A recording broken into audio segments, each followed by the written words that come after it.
Alors frères et sœurs, ce sera une homélie un peu engagée, mais vu le contexte actuel, je ne peux pas faire autrement. En fait, en méditant cette parole, cet évangile que l'Église nous donne aujourd'hui, je ne peux pas m'empêcher de penser à ce drame qu'on a vécu cette semaine, qui personnellement me touche beaucoup. Je veux parler de cette mise à mort de Vincent Lambert, cette mise à mort qui a été décidée par une équipe médicale et qui a été validée par la justice de notre pays. Dans cet évangile, dans cette parabole que Jésus nous raconte aujourd'hui, il y a cet homme qui est dans le fossé, et puis il y a un prêtre qui passe, qui voit et qui passe. Il y a un lévite qui voit aussi cet homme et qui passe. Et puis il y a un samaritain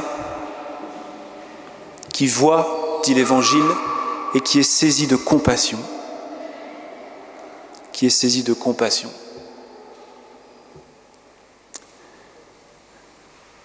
Alors je crois que nous sommes appelés à voir cet homme et à être saisis de compassion, nous aussi. On a parlé beaucoup de compassion.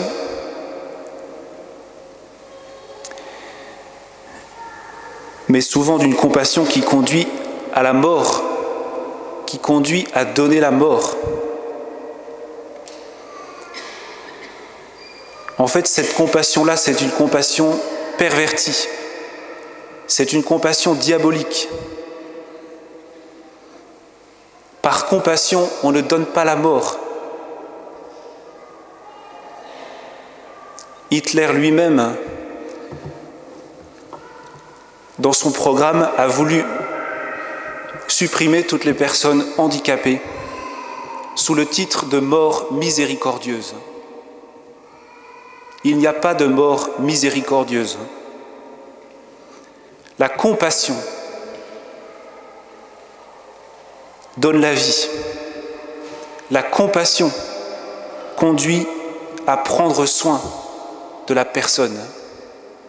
Comme ce bon samaritain qui voit cet homme dans le fossé, qui arrive près de lui, dit l'Évangile, qui s'approche, qui pense ses blessures, qui le charge sur sa monture, qui le conduit dans l'auberge et qui prend soin de lui. La compassion conduit à prendre soin de l'autre. Vincent Lambert n'était pas en fin de vie. On l'a mis en fin de vie en le privant des soins élémentaires que sont la nourriture et l'hydratation. Vincent Lambert n'était pas dans un cas d'acharnement thérapeutique, car la seule chose dont il bénéficiait, c'est de soins, c'est-à-dire d'une hydratation et d'une alimentation. Il n'était pas branché, comme on l'a entendu, il n'était pas maintenu artificiellement en vie. On lui donnait simplement à manger et à boire, comme on le fait pour un nourrisson, comme on le fait pour une personne qui ne peut pas s'alimenter ou s'hydrater par lui-même. Vincent Lambert n'était pas un légume. Aujourd'hui, on traite mieux les animaux que les êtres humains. On traite mieux les chiens et les chats qu'une personne humaine qu'on ose appeler un légume. C'est la culture du déchet dont parle le pape François, qui réduit la personne humaine, si elle n'est pas rentable, si elle n'entre pas dans les catégories de notre société de consommation, n'est même plus considérée comme une personne. Vincent était une personne humaine, et donc sa vie est sacrée. comme la vie de toute personne humaine sur cette terre, quel que soit son état, est sacrée. Tu ne tueras pas. Voilà un des commandements fondamentaux de Dieu. Tu ne tueras pas.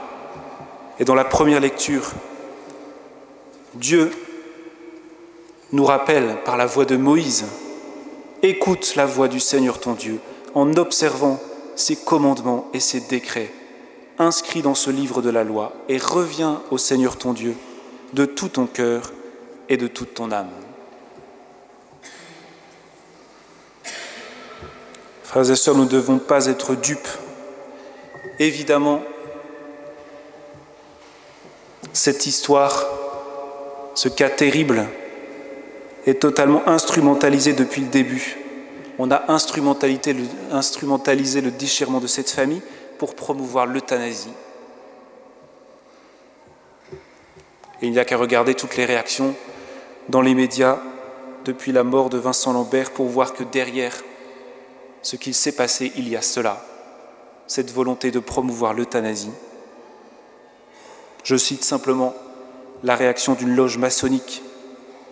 Le drame de Vincent Lambert nous crée collectivement l'obligation de faire évoluer notre droit pour permettre enfin le libre choix de la fin de vie. Le libre choix de la fin de vie. Sous-entendu, le libre choix de pouvoir demander la mort et de pouvoir la donner.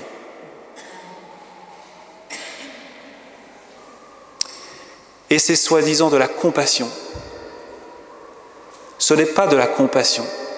La compassion, compatir, ça veut dire souffrir avec. Compatir, ça veut dire souffrir avec. Or là, il ne s'agit pas de souffrir avec, mais de supprimer la souffrance. Et non seulement supprimer la souffrance, mais supprimer celui qui souffre. Ce n'est pas souffrir avec. Et sous couvert d'une soi-disant mort dans la dignité. Je voudrais simplement citer ce que dit le cardinal Sarah. À la fin du chemin sur la terre, les hommes n'ont pas besoin d'une seringue froide qui vienne donner la mort. Ils ont besoin d'une main compatissante et aimante. Mourir dans la dignité, c'est mourir aimé. Tout le reste est mensonge.